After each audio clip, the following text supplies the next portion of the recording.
Hey guys, what is going on? This is car number 5, and today I figured I'd start a new series. I've been waiting a while to do this. I've been kind of waiting for a patch so the game is actually kind of more playing like last year. However, I decided I don't want to wait too long, so I'm going to go ahead and get into the top 10 series for each position. And today we're going to start with starting pitchers. I just want you guys to keep in mind that I have the right to change these once the season goes along, especially for live series players and especially if they're adding more flashbacks, and I know they will. Like I'm the Verlander, there's probably going to be a lot more Nolan Ryans. There's going to probably be the Lincecum, the PV. So I mean, there's going to be a lot more flashbacks for sure. So just keep that in mind. I do want to do an honorable mention. I feel like these guys are still pretty solid, but I can't put them in my top 10. But I just want to let you guys know about them. So I usually will do some honorable mentions, but we're going to do top 10, and we're going to start with the honorable mentions first. So the first honorable mention I want to start out with is going to be 97 overall Juan Marichal. So you're probably thinking to yourself, why isn't this card higher? I've actually used this card on on another account. I faced him I think once or twice. I know there's another Marichal you could have got it from the ticket counter. It's not a bad card. It's an interesting card. The curveball, screwball, it sounds like a great combination, but the pitches are very similar. I mean, one breaks in a little bit more to righties, one breaks slightly more away, but they're pretty easy to pick up. I do like the screwball, and it's a unique pitch to see, but I can't put him in the top 10. That being said, his base fastball is at 93, so he can't hit 95. Honestly, if this card threw a little bit harder or had some better per nines, I could probably put him a little higher. At this moment, this card is not really, in my opinion, worth doing the whole division to get the division collection to get this card. It is a fun card to pitch with though, and if you have success with it, kudos to you. I think it is a fun card to pitch with, but I just leave him out of the top 10. But he's an honorable mention. This is going to be somewhat of a controversial pick, and I can definitely understand why. But Steven Matz, I think, definitely belongs in the discussion for, probably the best budget pitcher or one of the best. The problem with this card, obviously, he's not rated high for a reason, is his per nines. His 5 pitches are excellent, and if you can get really good control on that sinker, it's an amazing sinker. This is a great card. This break's not good, but he has 5 good pitches, and he's a lefty. I really put an emphasis on left-handed pitchers this year because a lot of people are going to have 3 to 4 lefties, including switch hitters don't hit lefties as well. You're going to see it a lot. So lefties are a way to neutralize their lineups, or either they have to sub them out, and it's going to put them in a bind right away for their bench. So I'm a fan of this card. I'm not saying he doesn't belong in the top 10 by any means. And the per nines are not really an issue in All-Star, but once you get on Hall of Fame, this is a guy you can power swing against because his per nines aren't great enough, but his stuff is really good and he's a lefty, so I at least had to give him an honorable mention. Alright, for the next card, Garrett Richards, he is kind of in the same boat as Matt's. Unfortunately, his per nines leave you wanting a little bit more, but I think that his stuff is so good that it's not as big of a deal. This card has the 5 pitches you want, similar to like that Latos and the Mats really, and he can throw straight gas. He can throw up to 99. I don't know if I've seen him hit 100, maybe I have, but he can throw 98, 99, and he has a pretty good slider in my opinion. I think that's the one with 93 break, but his breaking pitches are really good. This is just a solid card. I just wish if his per nines were a little bit better. Unfortunately, he got hurt, so he's not going to have any inside edge. He's not going to have a chance to get a roster upgrade. But this is definitely, him and Mats are the budget beast you guys want in your rotation. And I would arguably put this guy over a lot of diamond pitchers. Lastly, for our honorable mentions, there's actually 2 Klubers that are very similar in their per nines. This is the Live Series Kluber. He has a slider. We'll show you guys the other Kluber here in a minute. And I kind of put them at, A and B. It just depends if you want that slider or the curveball. I'll show you the flashback. So you can see their per nines are roughly the same. Again, this one has a curveball, the other one has a slider. This is kind of weird because I honestly think I kind of prefer the curveball because the cutter and the slider for the last one are very two similar pitches. Corey Kluber kind of throws, like that Arrieta pitch called the slutter or whatever you want to call it. His slider acts as a cutter anyway, so it's kind of like the last card. Almost has 2 sliders. One has a little bit more downward break on it. But I mean, they're 2 very similar pitches. So I kind of like the curveball because it can offset the other pitches, and you can set him up with the high fastball. Um, the main reason I do like these cards, though, again, these are kind of like a poor man's Arrieta. I love the sinker, and the sinker is probably my favorite pitch. And Kluber, although he doesn't have like the best sinker in the world, it's not as good as Arrieta's or like the Felix Hernandez from last year. I love the sinker, and he can throw it. He can throw it anywhere from 93 to 95. I don't know if he can get much higher than that, but I just love the sinker, so that's why we have to include him. Finally, I was gonna leave this guy off completely, but I have to throw him in somewhere. There's a couple Bob Fellers. There's this 99 one you get for the Dynasty programs. There's also this 91. And there's another one as well. They're all very similar. It's just as the higher the rating goes, the better their per nines get. So we'll leave this 99 one as an honorable mention. The fact he doesn't have a changeup is really a big issue when you're facing lefties.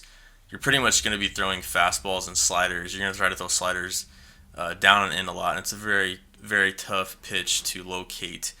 You can throw two-seamers away and whatnot, but it's not really a pitch that's going to get you any strikeouts. You have to get very creative facing lefties. Against righties, this guy is golden. He's going to be one of the toughest pitchers to face. And fortunately this year, you're going to see a lot more balanced lineups. So he's going to have an opportunity usually to face 3 to 4 righties in a lineup. It's not like last year everyone could just stack switch hitters and lefties. So there is a little bit more value in a card like this. And maybe if I actually got to use him more, that I would put him up higher on my list, but I do have to at least include him as an honorable mention. It's just unfortunate he does not have a changeup. Next, we're going to get into the top 10 list starting at number 10. This will probably be a controversial pick as well, but again, I favor left-handers a lot because I'm seeing a lot of lineups, that have Corey Seager, Bryce Harper, or they might have more stacked lineups like, Ted Williams or the Ed Matthews or the George Brett. It's just a great weapon to have, a left-handed pitcher to nullify some of these guys, because when these guys face righties, it's too easy. And Sabathia actually does pretty decent against righties as well because he has the 5 pitches. The per nines aren't the best. I think they're average. They're doable. 85 hits per nine. I mean, I favor hits per nine a little bit more than K per nine. For some reasons we won't go into right now, but his per nines are good enough, and he's just a solid workhorse left-handed pitcher, and there's not too many of those pitchers in the game. And another reason I like this card over a card like Kershaw is he does have that sinker, and he also has more velocity variance between his pitches. So Kershaw, I feel like his slider changeup, it's like 87, 88, and then his fastball is 93, 94. The Sabathia, his slider and changeup are a little bit, a little bit slower, more around like 84 to 86, and then the curveball, it's not as good as Kershaw's, but anyways, I just like this card. It's not like a dominant card. You're not going to go out and throw a complete game shutout every time with 12 strikeouts. It's kind of a pitch to contact card, but it's a solid, obtainable card. You can get it in Conquest, and I have to put him at number 10 because he's been doing pretty well for me, so I had to put him in the top 10. At number 9, this is a card I think I've used once or twice and faced him once or twice. And I've actually faced this card's live series in the rookie a few times, and it's kind of giving me some fits. His slider has 99 break. I don't know if it's like that for all the cards, but this slider. By the way, you get this card, you have to get lucky. It comes with a Diamond Starter, a mission. So you pretty much just have to get lucky. You get this one or the Seaver, and this one is just way better than the Seaver. Spoiler alert, Seaver is not on this list, even for the honorable mentions. But he has 99 break on his slider, which is probably my second favorite pitch in the game. And he just, he can neutralize righties with that slider, and he can neutralize lefties with a good changeup. He has a good changeup as well. I wish the velocity variance was a little bit higher between his fastball and changeup, but it's doable. His fastball, he can throw anywhere from 95 to 97. So this is definitely a solid card, and I wish I'd get to use it and face it a little bit more, but unfortunately there's no really way to obtain it. You just have to get lucky with that with your Diamond Starter mission. Coming in at number 8 is Steven Strasburg. Now, I know for the past 2 to 3 years we get sick of seeing a card like this, but you can't argue with this card's pitch repertoires and his stuff. His stuff is amazing. This is a card that can throw 98, and his per nines are above average. They're good. His K per nine is higher than his hits per nine. The per nines are above average, nothing great. But he comes with 5 excellent pitches. His slider is a little bit different compared to most sliders. It's more like it looks more like a harder, a harder breaking curveball, I guess you could say. It's thrown harder. It's more like a knuckle curve, but it does have some downward tilt to it as well. So I kind of do like sliders like that because you can kind of just throw it straight down, and people will swing and miss a lot or put it in play weakly instead of just relying on the sliders that kind of sweep across the strike zone. And I think a slider like that is also more effective against lefties. But he does have a pretty good changeup. I like his two seam and his curveball as well. I don't use his curveball a lot, but I'll use it maybe 5 to 6 times a game just to kind of throw it 2 strikes. And it's a pretty good curveball. So I mean I like this card. I know a lot of us get sick of seeing it, and I honestly think cards like this are kind of underrated. Once the season goes along, we're looking to try out new cards. We just get bored of using the live series Strasburg and like the Arrieta and Syndergaard and a few others that we just see so much. But I still think this card is definitely in the top 10. It has everything you want in a card, and we rank this at number 8. At number 7, this is going to be somewhat of a surprise to some people, maybe not if you've been watching my videos or watching me live stream. Is this Oliver Perez? Honestly, I could probably rank him higher because of how much success I've had with him. Though if there is a downside to this card, I guess it would be his stamina and his control. I feel like by the 5th or 6th inning, he is starting to get a little bit tired, which in Diamond Dynasty it's not a big deal because usually people have stacked pins, but it is nice to have that stamina. But guys, those per 9s, I mean, that's on pace with somebody like Clayton Kershaw's. I mean, I think they're slightly lower. But guys, this card is amazing. There's not too many left-handed pitchers to use in this game. And I mean, he has the 4 pitches you want. It'd be nice if he had a sinker or a 2-seam, but having a slider changing curve, there's really not much more you can ask for. He can get lefties out and he can get righties out. He dominates against lefties, honestly. He reminds me a lot of Chris Sale. And against righties, believe it or not, I can get a lot of them chasing that curveball. They think it's a slider coming in, and then they at the last second see it's a curveball and they just swing over the top of it. Don't throw it too often though. I mean, he just has 4 solid pitches, and really the thing that makes this card stand out is the per 9s and the fact he's a lefty. Now this card, it was tough for me to rank. I honestly could put him anywhere from 1 to out of the top 10, not even in the honorable mentions. And also, you have to keep in mind there's a possibility this card is going to go down to a gold, in the near time future. So just keep that in mind. Even if he does go gold, he's probably a better value because he won't cost as much. So just keep that in mind. But anyways, I ranked this card at number 6 because he has the sinker. And I've kind of given up on this card this year because of the patch. Not the patch, but the patch that we never got, I guess. Because of just late hits, and the late hits are just, they're just overbearing on us. So, I mean, the main pitch I use for this card is the sinker. And I still think he can be effective, especially like on Hall of Fame difficulty. But there's just too many just late hits for me to rely on a pitch like the sinker that I try to jam people. Yet they're able to fight it off more, But if this was last year, I would still put this card probably, in the top 3, maybe number 1. So this is kind of a weird card. I mean, there's just a lot of factors going into it. He might get downgraded. Again, this is kind of why I was trying to wait for a patch to kind of fix the just late hits. But that hasn't happened yet. I'm not sure if it will. But I still think this is a solid card to use. And I honestly hate facing cards like this because that sinker in on the hands is very tough. And then he has that slider that's more like a cutter and can really mess people up, especially if you throw it front door to a righty or you try to jam lefties with it. It's almost like a cutter. And then I don't know if you guys realize this or not, but it's 12-6 is one of the best in the game, as well as 96 break. If there's a downside to this card, it's definitely the control. And his changeup is like 88 to 89 miles an hour. It's not the best changeup. It has decent break. It's just not a lot of speed variance there. Number 5, we have Noah Syndergaard. Now, this is kind of in the same boat as the Strasburg and the Arrieta. This is a card we see so much we probably get sick of facing and sick of using. But you can't argue with a pitcher that has 1, solid per 9s, 2, has a good sinker, and 3, has the pitch repertoire, the 5 pitches you want. And then finally, he just throws gas. He can throw, 98, 99 miles an hour consistently. That's really all I have to say about this card. I mean, what else do you want? His slider can be thrown for 93, 94. You can pitch different ways with this card in contrast to Arrieta, where you're more reliant on the sinker. You can pitch the contact with this card with a sinker, changeup combination, or you could go for the strikeouts with a 4-seam, like in the changeup and curveball combo. So, I mean, this is a great card.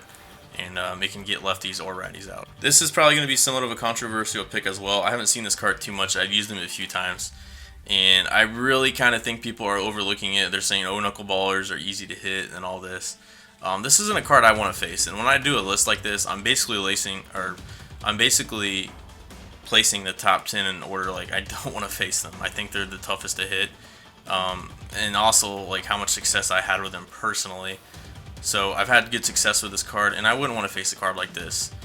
We haven't seen the R.A. Dickey flashback yet, or he'd probably be at least in the honorable mentions. But I am a fan of this card this year for a few reasons. I didn't really like it the past 2 years too much.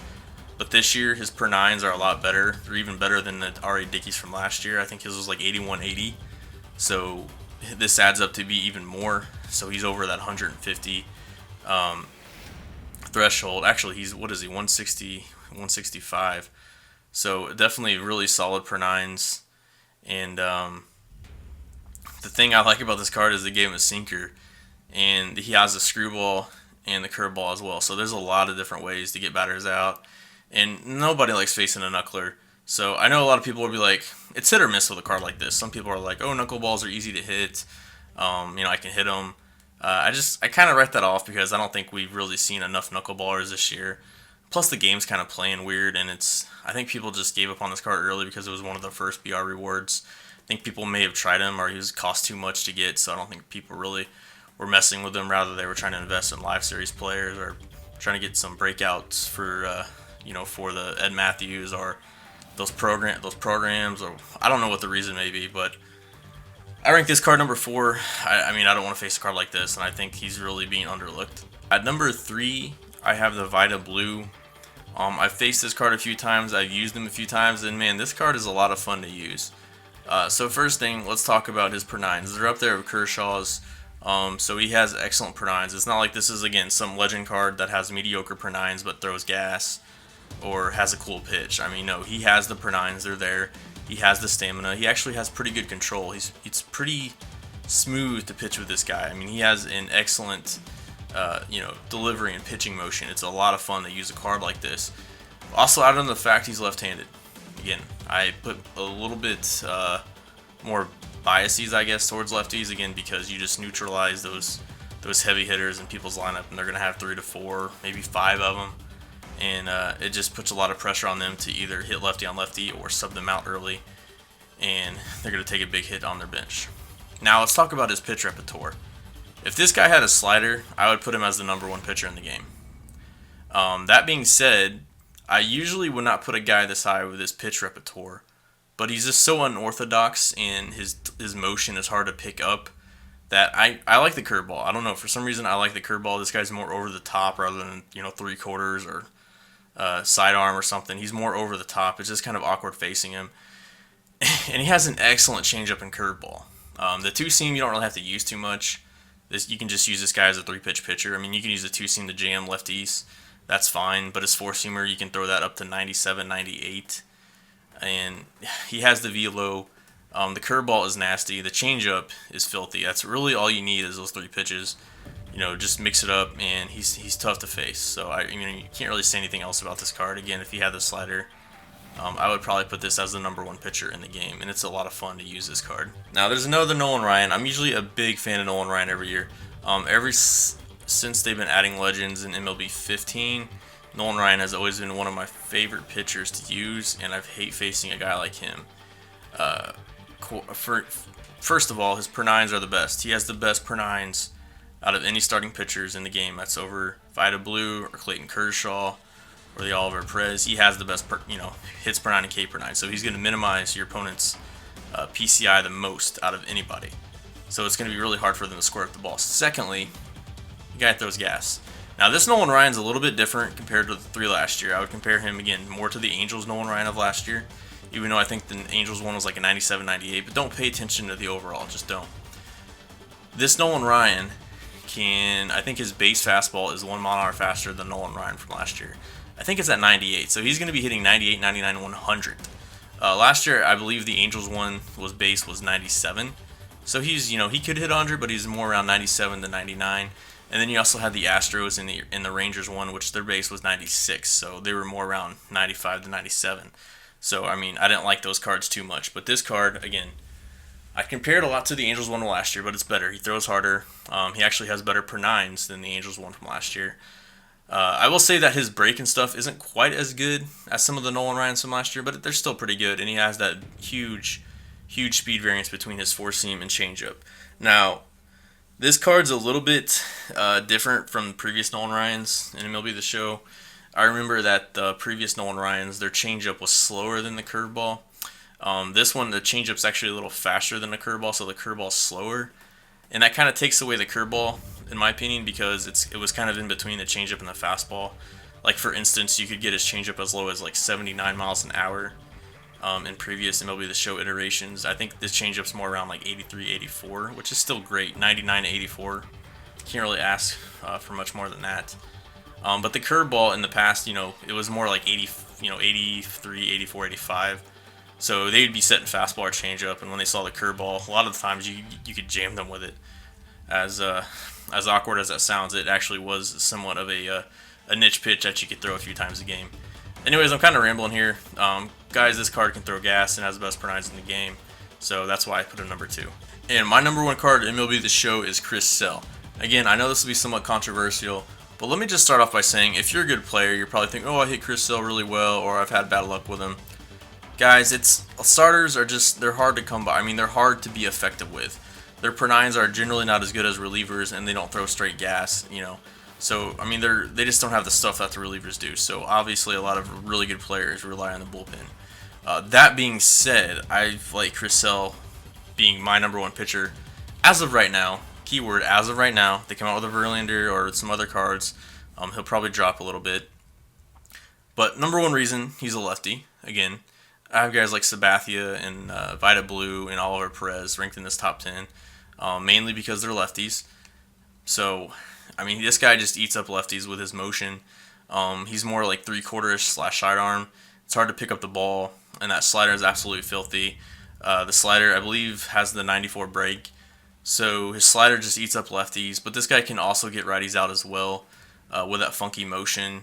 And keep in mind that his two-seam is his primary pitch, so his two-seam is very good. He's going to throw his four-seam. I've seen it anywhere from 94 to 97. His two-seam's a little bit slower, anywhere from like 93 to 95. But nonetheless, a very, very effective pitcher, and I've had a lot of success with him.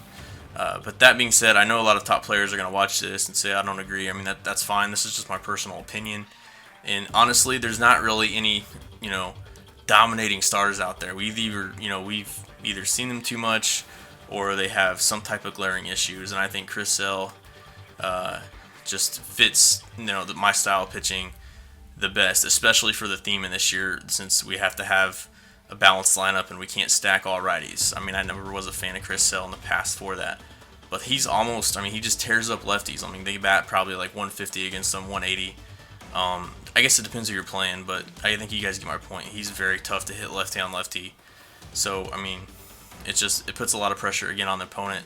They want to sub out those lefties, or they're almost going to be sure outs every time. So, this is my top 10. I plan to keep doing these videos. Again, I know you guys may disagree. That's fine. I just ask for you guys to keep it respectful in the comments. If you have an opinion why someone, should be higher, or if you think someone should have been in the list or shouldn't be in the list, just keep it respectful and professional, and I'm fine to comment back and have a good argument with you. Anyways, guys, thanks for watching the video. This is Car Number 5 signing out. Peace.